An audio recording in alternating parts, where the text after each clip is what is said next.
6, verso 45 al 56.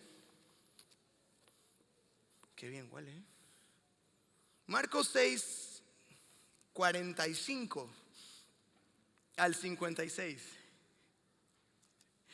Marcos capítulo 6, verso 45 al 56. Me encantaría que hagan apuntes. Hoy es uno de los mensajes donde hay que hacer muchos apuntes.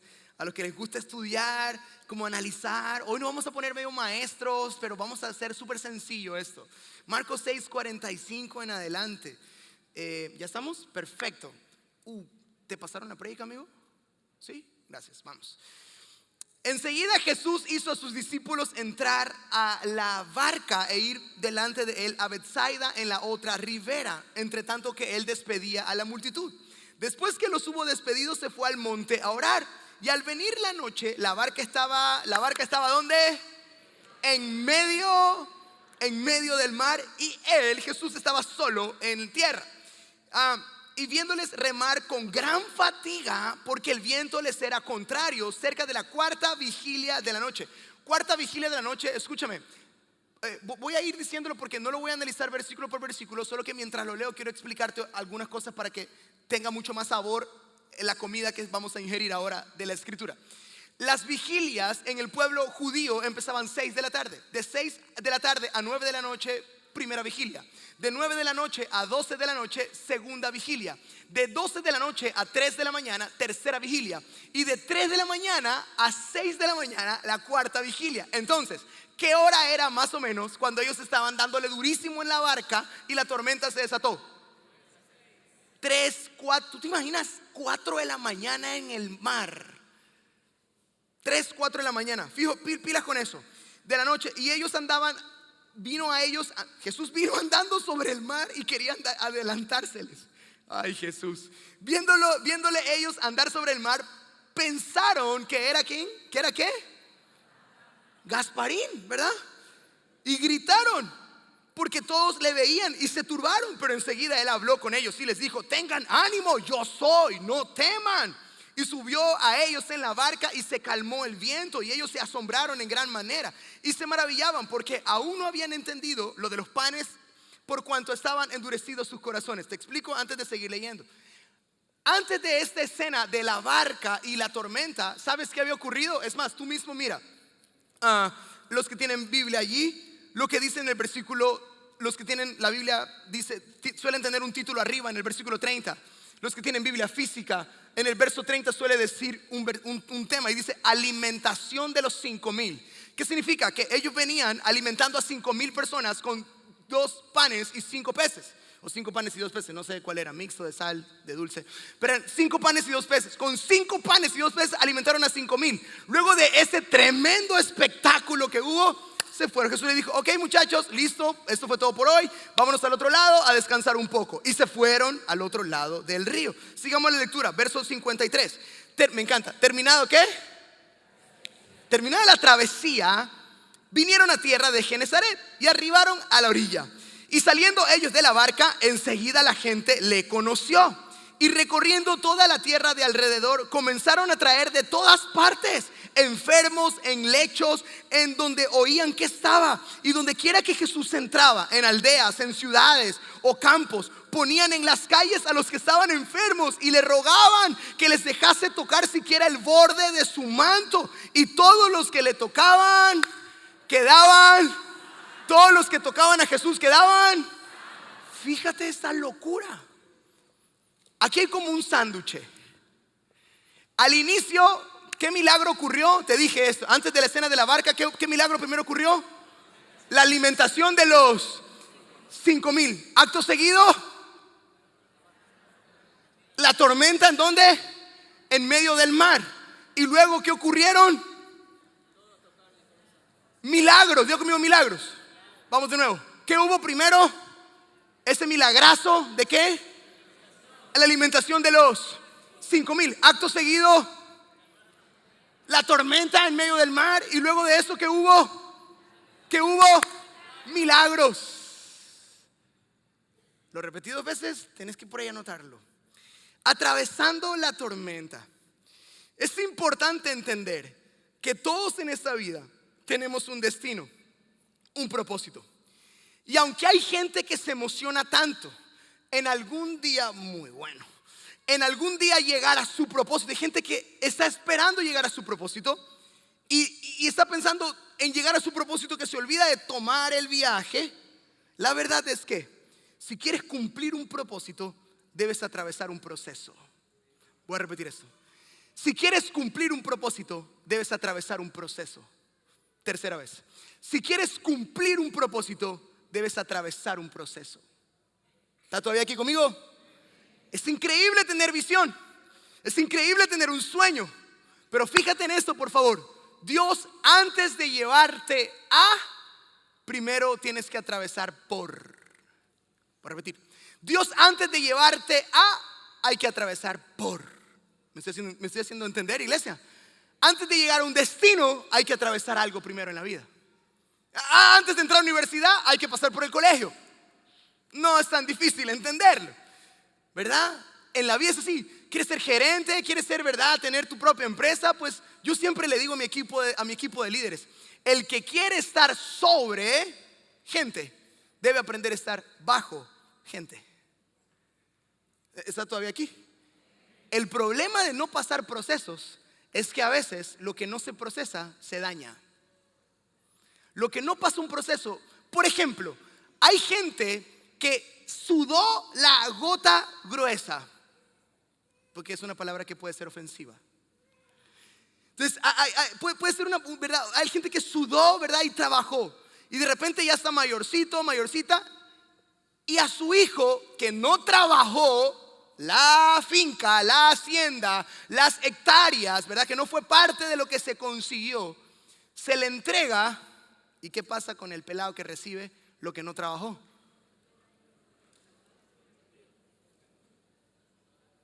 ¿Tiene sentido lo que estoy diciendo? Lo que no se procesa se suele dañar. Saúl, de ser alguien del ejército, fue de una rey y se le dañó el corazón.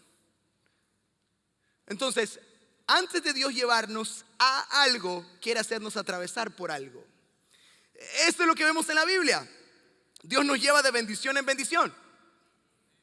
Dios nos lleva de bendición en bendición, pero hay que atravesar un sufrimiento. Dios nos lleva de gloria en gloria. Uy, no están aquí. Dios nos lleva de gloria en gloria, pero hay que atravesar el dolor. Dios nos lleva a la cima de la montaña, pero hay que atravesar los valles. Dios nos lleva de milagro en milagro, pero hay que atravesar la tormenta.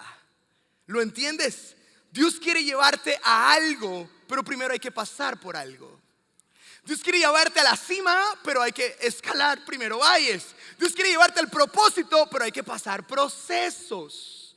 Estoy convencido que en esta iglesia hay familias que llegarán a cosas muy grandes en Dios. Gracias por esas tres que lo creyeron. Hay familias aquí que van a cumplir sueños increíbles, que van a llegar a ver milagros que por años pidieron, que van a restaurarse como nunca antes. Yo no sé, pero yo estoy creyendo eso, ¿sabes? Pero para llegar a eso van a tener que atravesar por algunas cosas. ¿Alguien está dispuesto a atravesar para llegar a? Uy, solo 50 de los 1000. ¿Alguien está dispuesto a atravesar algo para llegar a ese algo? Ok. Creo que atravesar es una de las palabras favoritas de Dios. Ya conmigo, atravesar es una de las palabras favoritas de Dios. Decía un profesor, ponga el dedo en el versículo. Isaías capítulo 43, versículo 2. El profeta Isaías declara. Isaías capítulo 43, versículo 2. Cuando atravieses por las aguas, ¿qué pasa? Yo estaré contigo. Y si atraviesas los ríos, no te anegarán. Y cuando atravieses por el fuego, no te quemarás, ni la llama arderá en ti. No sé si la tienen en la siguiente versión. Tal vez mira lo que dice. Ahora sí, la versión PDT, palabra de Dios para todos.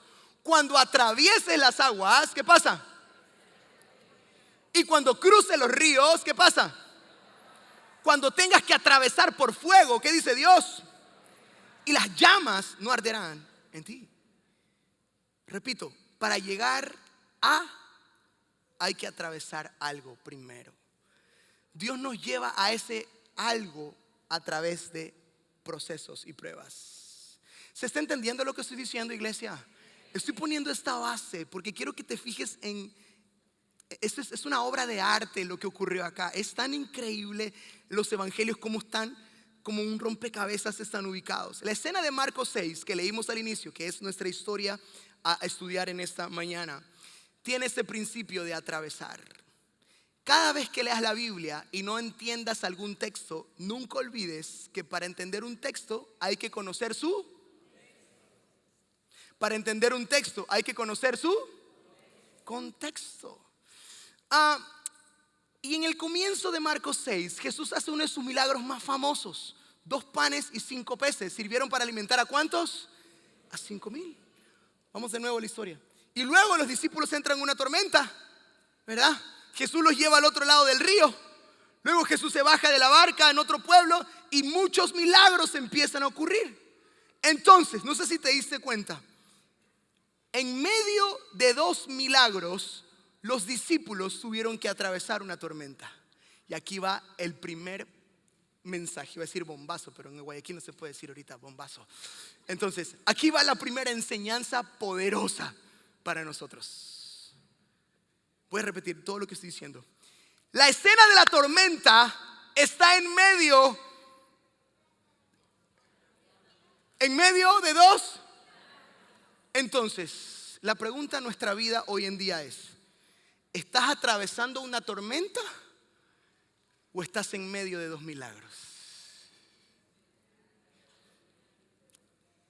Perspectivas de vida. Algunos la entendieron, otros la siguen procesando. Está bien, vamos de nuevo. La escena de la tormenta está en medio de 2 milagros. Primero ocurrió alimentación a 5,000. Tormenta, más milagros. Tú probablemente hoy estés en una tormenta y tú estés viendo tu vida como una tormenta. Pero hoy Jesús te dice: ¿y qué tal si no estás en una tormenta solamente, sino que estás en medio de 2 milagros? ¿Qué significa eso? Que cuando termine esta temporada van a venir lluvia de milagros para tu vida.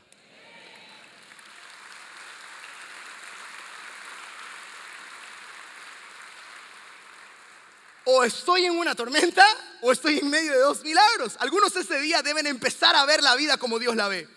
Algunos en esta mañana están por llegar a una montaña, pero están pasando un valle que los está transformando por dentro. En esta historia los discípulos obedecieron a Jesús. Jesús les dijo: muchachos, listo, ahora súbanse al bote, váyanse a la barca, ¿verdad? Y vayan al otro lado del río. Los discípulos se subieron a la barca, se fueron al otro lado, hicieron tal cual Jesús le ordenó que hagan. Ahora, ¿por qué me dice esto, pastor? Porque hay mucha gente que dice: pero a ver, no entiendo mi vida. Estoy bien en mi matrimonio. Estoy viniendo a la iglesia. Estoy diezmando y ofrendando. Estoy haciendo las cosas bien. ¿Por qué me pasan cosas malas y hago cosas buenas? Hay gente que pregunta así en otro país.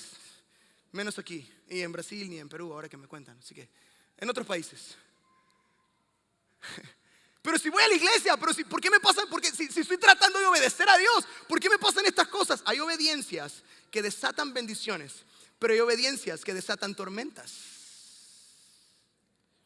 Muchos pensamos que convertirse al cristianismo era pares de sufrir, pero no es pares de sufrir. Al menos que algún día yo te diga aquí: hermano mío, una mano en el pecho y otra en el bolsillo derecho. No, es una broma, no voy a decir eso nunca. No sé cómo me salió, pero por ahí voy. Esto no es pare de sufrir. Está por allá esa vaina.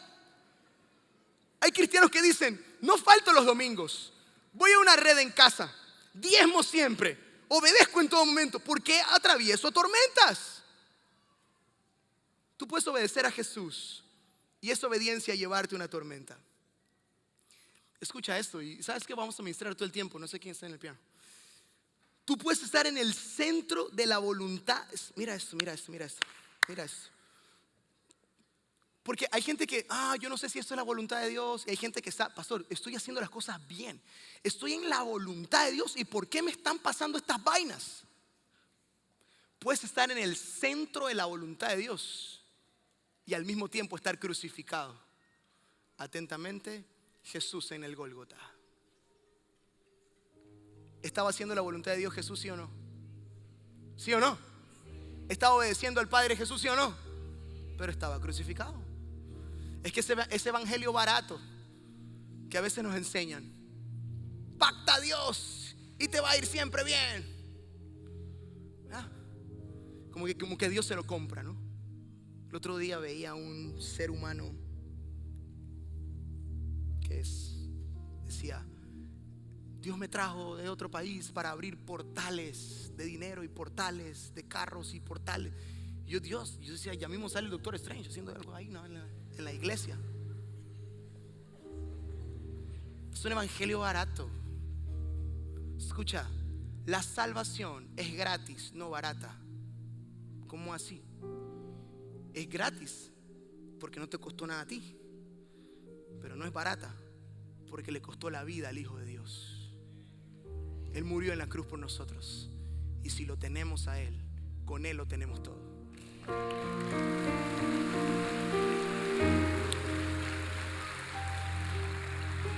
Ahora, los discípulos, después de obedecer, se encuentran en medio de la tormenta. ¿Alguien está aprendiendo algo hasta este momento?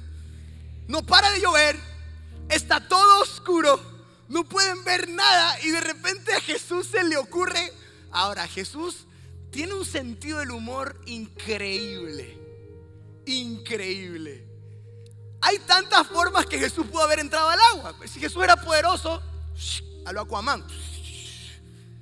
No te rías, que puede ser así. ¿Por qué? Claro, si caminó sobre el agua, ¿por qué no pudo haber nadado rapidísimo? ¿Por qué no cogió otro, no sé, llamó a otros tipos que vayan en la barca rápida? ¿Por qué no se trepó en una tabla de surf de madera? No será carpintero, no sé, algo pudo haber hecho. Se le ocurre caminar sobre el agua. Imagínate los discípulos ahí dándole duro, y se está metiendo agua. Pedro, ¿qué hacemos? Y Judas ahí cuidando la plata. No, mentira, decimos, ¿qué hacemos? Y ¿por dónde entramos? Mira, y de repente puro rayo, trueno, y ven a alguien caminar sobre él. Lo que faltaba ahora. Ahora, a mí me gusta estudiar yo estudié mucho la Biblia, teología, ¿verdad? Y casi que nos tocó aprendernos de memoria los evangelios. Capítulos más atrás, no lo voy a leer por tiempo, pero capítulos más atrás de esta escena donde Jesús camina sobre el agua, estamos leyendo Marcos 6. Si no me equivoco es Marcos 4 o Marcos 5, donde lo decapitan, lo mandan a decapitar a Juan el Bautista. Juan el Bautista es decapitado, y de repente cuando Juan el Bautista es decapitado, Jesús empieza a hacer milagros. Y lo que Herodes dice: oye, ¿quién es ese hombre que está haciendo milagros? Si yo lo decapité a Juan, el que hacía milagros, entonces este es un fantasma de Juan. ¿Me está entendiendo? Entonces el rumor en el barrio era que Juan había resucitado. Entonces cuando los discípulos dijeron, es un fantasma, probablemente ellos pensaban que ¿quién era? Muy bien, qué buenos estudiantes de teología tengo hoy de aquí. Inscríbanse en School, fin de espacio publicitario. Entonces tú te imaginas ese día en la barca, porque una cosa es estar en la tormenta y otra cosa es tener un fantasma en la tormenta. Y yo no voy a preguntar si alguna vez has visto un fantasma. Sí, pastor, yo he visto una sombra por ahí, por acá. Mira, yo una vez en mi vida vi esa vaina y nunca más volví a ver. ¿Sí? Cuando uno empieza a sentirse medio raro, se activa el botón pentecostal en uno, ¿no? En el nombre de Jesús te reprendo, la sangre de Cristo tiene poder. Aleluya. Y si no funciona, el modo barrio. ¡Pip! Si te reíste porque es insultado cuando estás asustado, ¿verdad? Boca sucia. Dios limpie tu boca, hijo. Pero imagínate estar en una tormenta y estar asustado por un fantasma. Escucha esto, iglesia. Quiero animar tu corazón y tu fe este día. No sé y no importa qué tormenta estés pasando, porque verdad que cuando estamos pasando tormenta vemos de todo menos a Dios. Soy el único aquí loco, Señor, pero ya, pues Padre, es como, Señor, ya hasta cuándo vamos a estar con tantas deudas. ¿Qué pasa? Trato de hacer las cosas bien. ¿Cuándo? ¿Alguien más? Ok. Quiero animar tu corazón en esta mañana diciéndote esto. No importa lo oscuro que se vea el panorama, incluso si no estás viendo a Jesús en este tiempo, el hecho de que tú no lo veas a Él no significa que Él no te esté observando a ti. Los discípulos estaban en medio de la tormenta, pero Jesús desde allá estaba mirándolos. El secreto de esta vida no es cuánto tú puedas ver a Dios, es cuánto Dios te ve a ti. Y te tengo buena noticia. Él te vio desde el vientre de tu madre y te va a ver hasta el último de tus días. Es Jesús mirándonos a nosotros en medio de las tormentas. Aunque nosotros no lo podamos ver, Él nos sigue mirando. Él nos sigue mirando. Y Jesús los vio. Tenemos un Dios que nos ve y que nos promete siempre que después de una oscura noche viene un hermoso amanecer. Así que no te rindas, familia. Hey, dile al que está a tu lado, no te rindas. Vamos, dile, no te rindas. Dile, Dios nos está ayudando a través de la tormenta.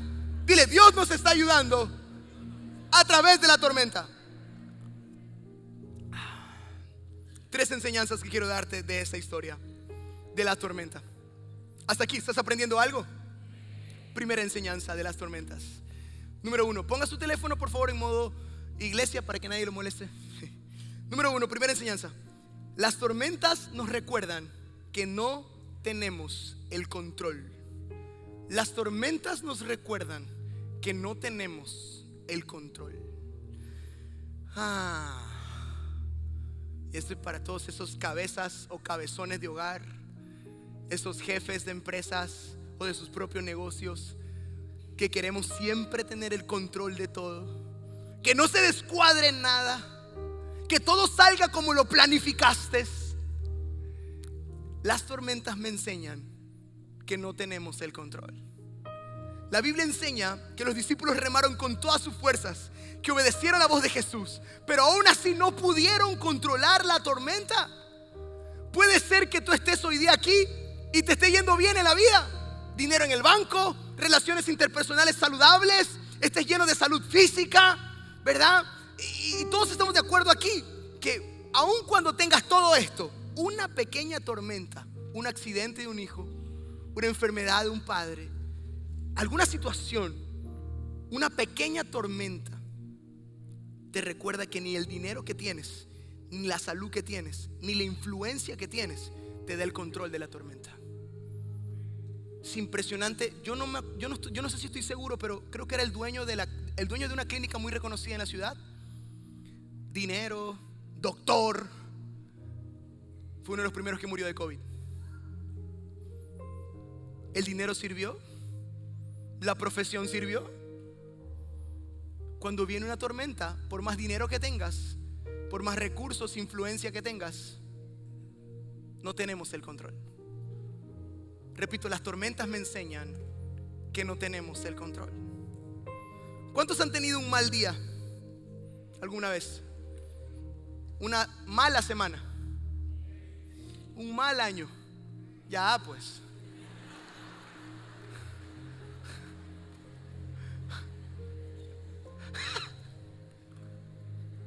Perdón. Ahí nomás, una mala vida. Amén. Por favor, por eso me critican, Esos días donde las cosas no salen como esperabas y se ponen cada vez peor.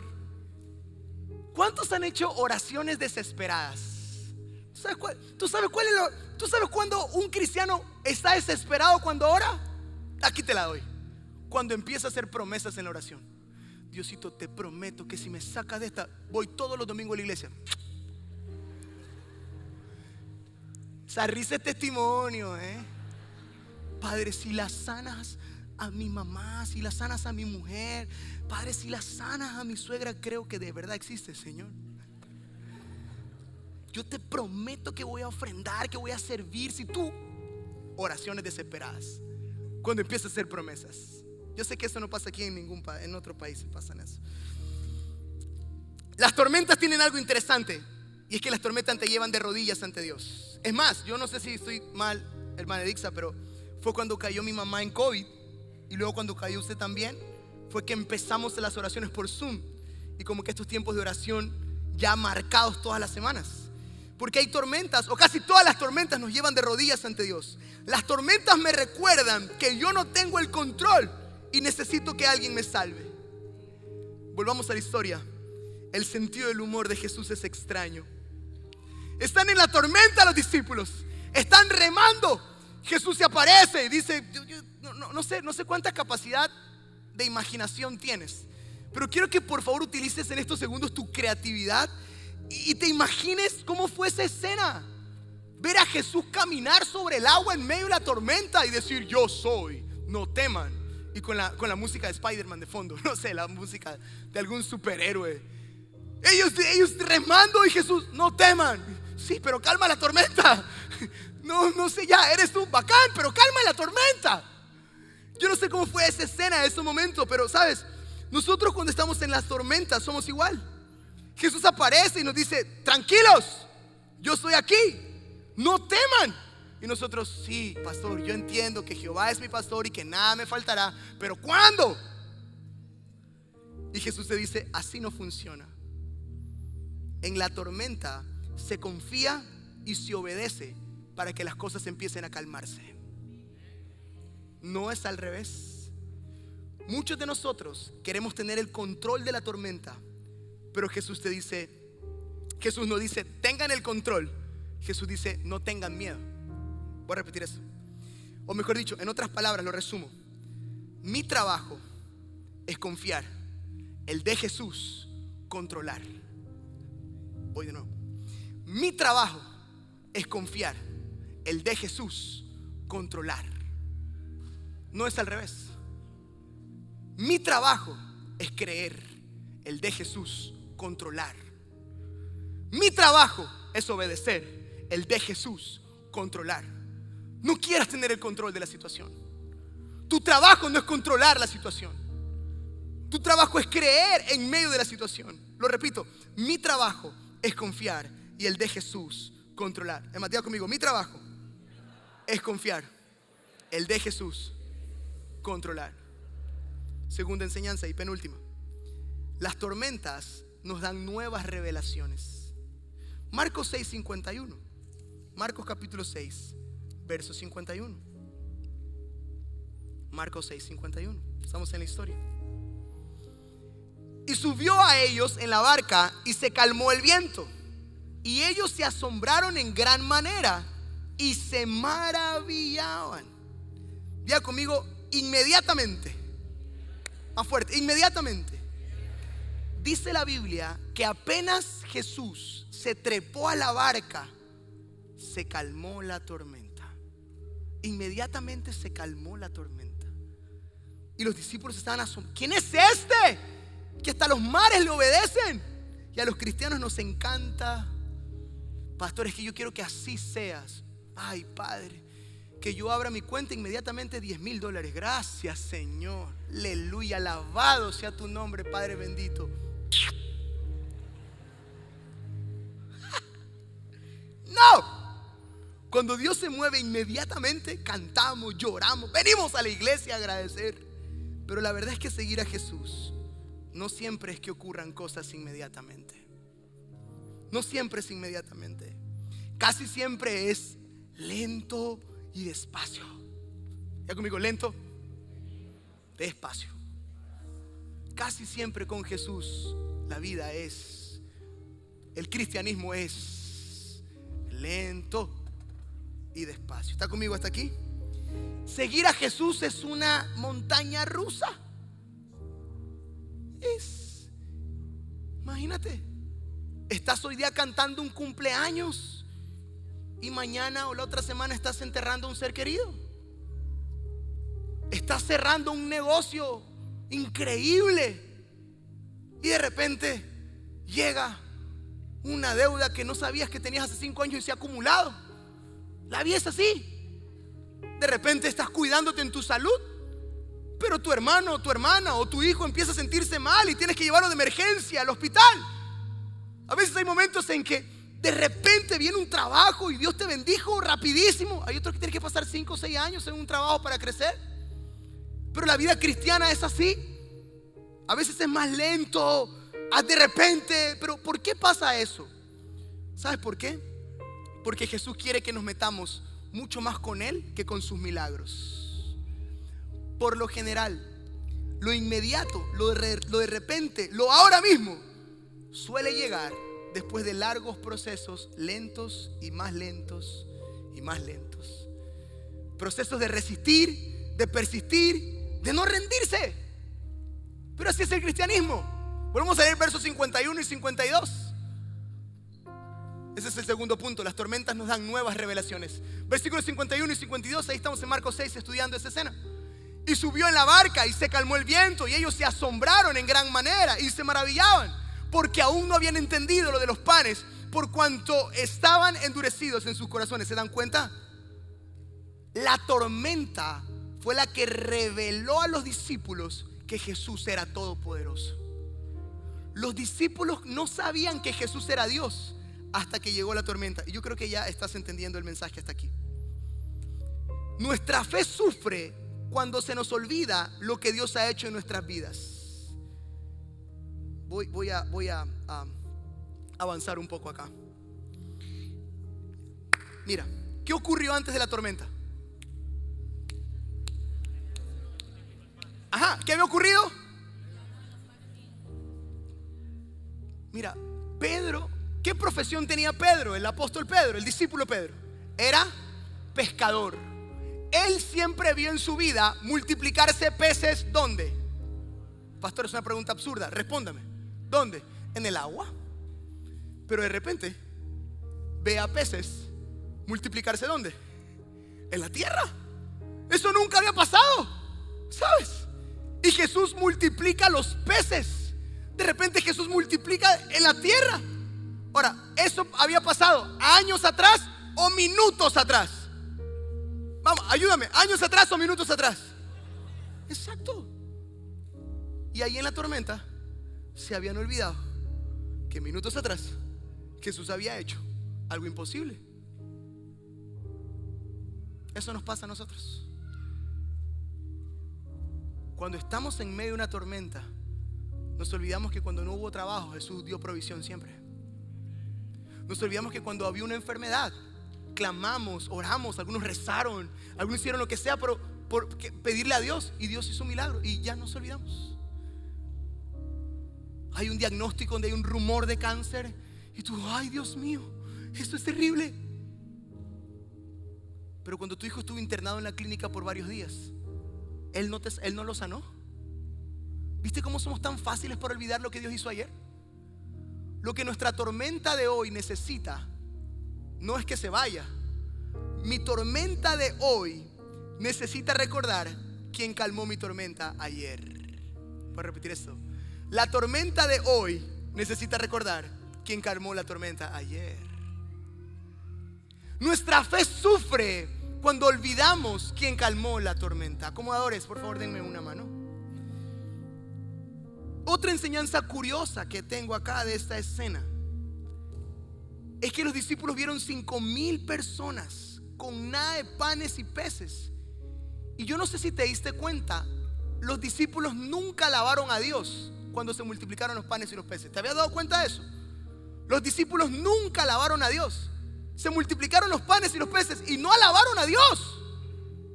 Pero cuando vino la tormenta, reconocieron que Jesús era Dios. Hay milagros que llegaron a tu vida y tú, sí, yo sabía que esto iba a pasar. Bueno, a veces necesitamos un par de tormentas para reconocer que Jesús no es tu cajero automático, ni la panza del Buda, ni la bola de cristal mágica. Jesús es Dios.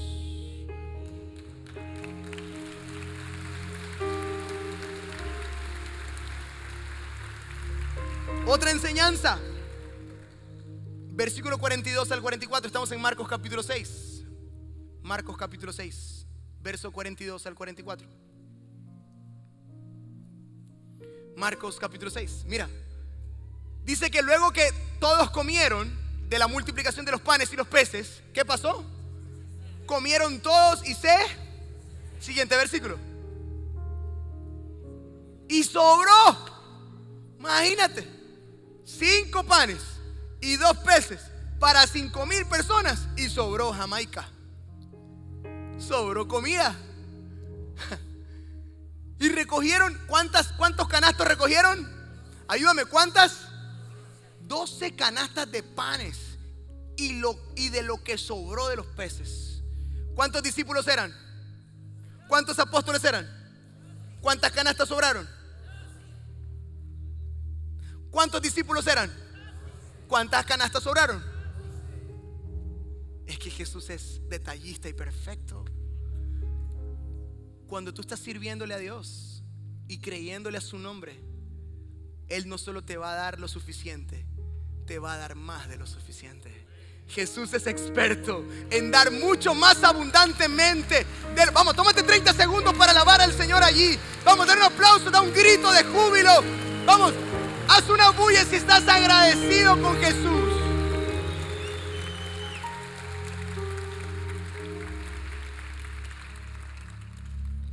Y número 3, para terminar. Las tormentas crean una plataforma perfecta para dar respuestas asombrosas. Número 3, las tormentas crean plataformas fuertes, perfectas, para responder en esta vida de forma asombrosa. La adversidad siempre es el escenario perfecto para Dios mostrar su increíble poder. Me preguntaba el otro día a alguien: pastor, ¿y por qué dejaste de jugar fútbol? ¿Por tu rodilla? Y no lo sé. Fueron 2 operaciones, se me rompieron los meniscos, pero yo seguía entrenando. Es más, yo le contaba, yo hice mi rehabilitación en la Federación Ecuatoriana. El doctor principal de la selección de mayores, el doctor Terán, los que saben un poco de esto, de esta rama, él me rehabilitó muchas veces. El que en esa época estaba el Bambán Hurtado, Antonio Valencia, algunos futbolistas, porque yo fui preseleccionado para el sudamericano, porque cositas le hacíamos, ¿verdad? Antes, viejo, antes. Lo que tú eras la trompeta, yo era el fútbol. Tenemos que probarlo algún rato. Entonces, ocurrieron cosas en mi vida en esa época. Las operaciones en la rodilla, mi tío se quitó la vida. Es la persona que yo más amaba en mi vida. Él fue el que me llevó al fútbol, me llevó a entrenar todos los días al fútbol. Entonces eran situaciones muy complicadas. Pero Dios utiliza los peores escenarios para escribir las mejores historias. Hoy doy gracias a Dios porque no estoy en un equipo de fútbol, pero estoy entrenando para el mejor director técnico de todos. Y en este equipo entran todos.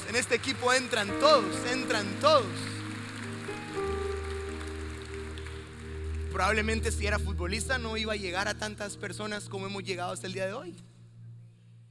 Y esto recién empieza. Entonces, Dios utiliza los peores escenarios. ¿Cuántos quieren promesas cumplidas en su vida? Pero diga conmigo, antes de la promesa están los problemas. Ahí le bajaron el volumen, ¿vieron? Ahí le bajaron, son terribles. Son peores que los discípulos en la tormenta. Diga conmigo, antes de las promesas están los problemas. Los problemas son herramientas que Dios usa para hacer su trabajo. Porque si no tuviéramos problemas, no necesitaríamos de Dios. Y yo no sé para quién sea esto en esta mañana, pero en el nombre de Jesús llévatelo.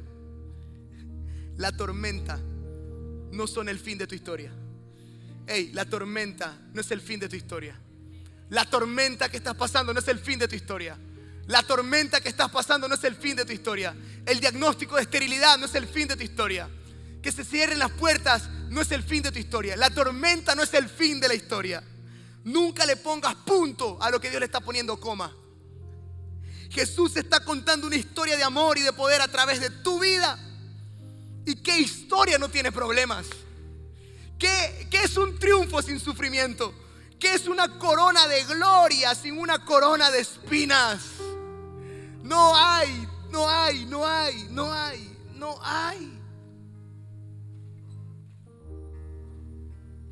A veces situaciones externas no cambian porque Dios utiliza las situaciones externas para cambiarnos desde adentro, para dejar el control, para decir: Señor, sí, yo canto, pero quiero que tú toques la mejor música y cantes sobre mi vida. Cuando empezamos a experimentar dejarle el control a Dios, viene mucha más seguridad que cuando yo siento que tengo el control. Y empiezan a cambiar las prioridades. Con esto oramos y nos vamos. La banda, súbase, solo instrumentos, no voces. aquí nos vamos. Esta historia, quiero que estés atento a esto. Dame 2 minutos y nos vamos. En esta historia, ¿quién caminó sobre el agua? ¿Alguien recuerda que alguien caminó en esta historia sobre el agua? ¿Te diste cuenta? Sí, aparte de Jesús, alguien caminó sobre el agua. ¿Quién fue? Simón Pedro. Pedro, escucha esto. ¿Te diste cuenta que en la lectura que hicimos no salió esa escena? ¿Alguien se dio cuenta de eso? Mira acá. Solo hay 2 escenas. Solo hay 2 veces que se repite la misma escena en los evangelios. No lo vamos a leer por tiempo, pero lo que están anotando, en Mateo 14 está la misma escena. Pero en Mateo 14, Carelis, equipo mío, que mi de 12, en Mateo 14 sí está que Pedro camina sobre el agua. Pero en Marcos 6 no está que Pedro camina sobre el agua. Ahora, ¿qué pasó? ¿Por qué? Un poquito de teología, un poquito de enseñanza, un poquito de revelación divina. Vamos allá. Le voy a poner más fuego, más leña a este fuego. Vamos de nuevo. ¿Quién caminó sobre el agua aparte de Jesús? Pedro. Mateo sí lo registra, pero Marcos no lo registra. Ahora, de los 4 evangelios, Mateo, Marcos, Lucas, Juan, Mateo sí era discípulo. Entonces Mateo registró lo que vio. Pero Marcos, quien escribió el evangelio de Marcos, no era discípulo. Es decir, Marcos no vio, pero ahí va. Dicen los teólogos que quien le dictó el evangelio a Marcos, ¿quién fue? ¿Quién fue, Carelis? Pedro. Entonces ahí se pone peor la situación. Porque si Pedro le dictó a Marcos el evangelio para que lo escriba, ¿por qué Pedro no hizo que su parte esté allí en la historia?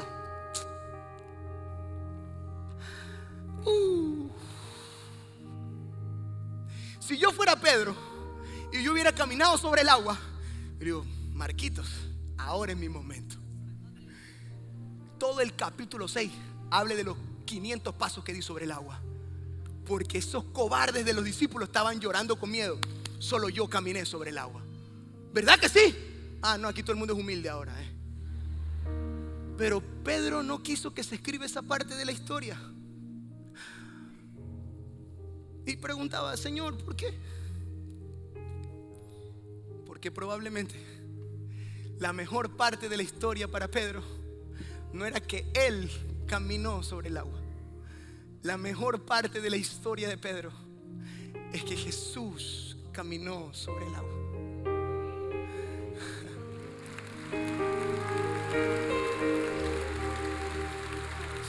Escucha. La mejor parte de la historia de tu vida no es lo bueno o lo malo que tú hiciste. La mejor parte de la historia de tu vida es lo que Jesús está escribiendo en tu vida.